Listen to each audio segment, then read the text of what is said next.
If you want to see a shabbily edited and acted story where people offer hundreds of thousands of dollars for a box of gold whose weight and purity they don't know, a production that should have been cut into various 1-minute clips and uploaded on TikTok, and a film with no sense of direction that was incredibly, among others, nominated for Movie of the Year by the clowns at the AMVCA.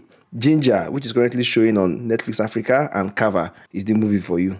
This movie was produced by the 4 female leads and is directed, if you can ascribe such a qualifier to it, by Yemi Filmboy Morafa.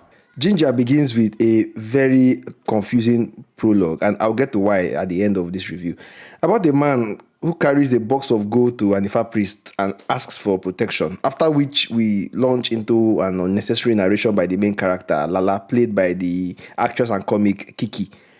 She then introduces us to her, very clunkily too, to her childhood friends who will play important roles later. This name dropping, along with their associated nicknames, was quite disorienting, and I was never really sure who was who throughout the movie. Kiki gives us a peek into her early life with her half-absent father, Baba Goldie, and her loving mother. The father is absentee because he has another family elsewhere. And I have to tell you, Kiki is really not much of a narrator. Throughout this movie, her voice, both being narrated and in the scene, never actually ever modulates. It's always just pecky and clear and sharp and not at all emotive, even when the scene demands it. It reminds me very much of Funke Akindele's comic voice. We are quickly introduced to Sylvia, a gluttonous chop-life babe who immediately discovers that she has 1 month to live because of some sort of cancer. But don't let this trouble you, at all. For the next 1 month, she will not even catch a cold or a headache as her clock winds down. So this was just a silly, uninteresting story point. We are immediately again introduced to some street rapper played by Mr. Macaroni, whose girlfriend is owing a drug dealer because someone stole his drug. It was all very shabbily joined together. So I will not do any more introductions. Just take the story at face value because even I get confused. Lala runs into Sylvia at a restaurant, and it turns out that they were classmates. In fact, all the young women in this movie were classmates during their childhood. It's really a mess. So there was really no need for the childhood backstory. All of them could have just met inside a filling station or inside a club or something. So I don't. Anyway, by a very incredible sequence of events, they all meet so as to move the very confused plot of this movie forward. In present day, Lala learns of her father's death and his subsequent will reading in Lagos, so she moves to the city with her mom. During the very chaotic will reading with her father's other family present, that's his original family, we learn that she and her stepbrother have been left a box of gold, which they can have if they can figure out how to open the box. Interestingly, nobody asks anything sensible like, where is the box, or even how much gold is it? Instead, all sorts of characters begin to offer Lala hundreds of thousands of dollars for the gold that they have not yet seen. Meanwhile, the gold box is actually enchanted such that the gold is invisible, but the box is heavy. I was not at all clear why you would cut a check of $500,000 without ever laying eyes on the gold that you are buying. And also, how does one expect Lala to cash such a check? Like, do these writers know how money works? Also, big props to Blossom Chukwujeku in the role of Abola. He took it far more seriously than the writers of this movie did. The whole movie turns even more chaotic as Lala's stepbrother, Golden Boy, the artist who really never sings any song in this movie, breaks into Lala and her mother's house for some unclear reason and kills her mom. In the midst of all this, while all this was going on, you suffer some whiplash because of the way the editing of this movie keeps jumping and cutting to different women and their stories in a very haphazard way. And it even makes you wonder, how did the clowns that nominated this thing for 9 times at the AMPCA even understand what they were watching?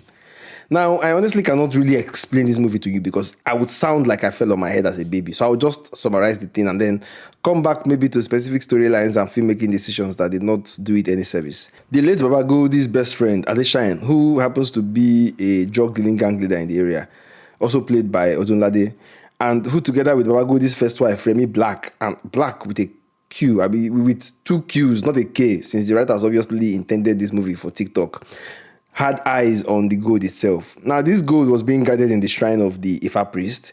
They attempt to unsuccessfully use their own juju to reveal it, and then that didn't work. And then at the shrine, pretending to be Lala's best friend because he once rescued her family from some calamity or something when she was younger, took Lala there for another unsuccessful opening, complete with her weirdly bad acting. Cool. I don't understand. The box is empty, but it's very heavy. Ugh, definitely nobody can reveal the gold. Okay, but still, Lala plans an Ocean 11 style robbery, complete with terrible and confusing editing in order to steal the box from the shrine and get it to a safe place before trying to again reveal the gold. This they do by using a front to offer Golden Boy $2 million for the gold, therefore prompting him to steal it from the shrine. Instrumental to this plan is Wumi Toriola, who I had never heard of until I stumbled on her YouTube channel last week. And I tell you, I really like this woman's face. She has like the funniest expressions ever, especially when she moves her eyes and without meaning to. To me, she looks very much like that Snapchat filter that enlarges your eyes and your lips that people use for comedy. Somewhere around this point of this movie, I think the filmmakers began to believe their own hype. They began to think that they were shooting a better movie because they just began to take weird creative liberties to even do more nonsense on top of this skyscraper of confusion that I'm watching. Okay, let me set the scene. Adeshine goes to see Lala for some obscure reason that isn't quite clear. And to her credit, she does ask, Shentori, there's something you're hiding from me, let's you want to live. ugh, she's such a bad fit for this role. At least, chook more emotion in her voice now. Haba. Afterwards, she insists that they play a card game before he leaves her house. And they just make the scene look like a game of actual wit with all these circling cameras. Director, this is war too, not chess. There is absolutely nothing at stake. So I really did not understand what was being portrayed here so cinematically. It's possible that this was a tongue-in-cheek moment, but it just did not work along with the rest of the movie. I mean, people die in this movie. What are you doing? Subsequently, there's a lot of crossing and double crossing I can't explain. Not because I didn't go to school, but because the filmmakers seem to not know very much about editing or filming. Because for example, the Bukola character is also a female gang leader in another area of Lagos who also has ulterior motives. It's all gibberish, and this all leads to a showdown somewhere in a shanty town. This was a very funny showdown because I don't even think that the actors remembered what had happened in previous scenes, since basically nothing and everything happens. For instance, let me just bring out one of the gibberish plot points. Lala had told us earlier through narration that her father had died of a heart attack. At least that was what her mother was told. Now, in her father's recorded will, he had mentioned that he would be dead in 3 weeks' time, meaning that he was sick, right? All right then. But Abula, the gangster, had told Lala that Adeshine had killed her father. And then, right at the end, Remy Black, Baba Goldi's wife, revealed that she had killed the man to the surprise of everybody, including Adeshine.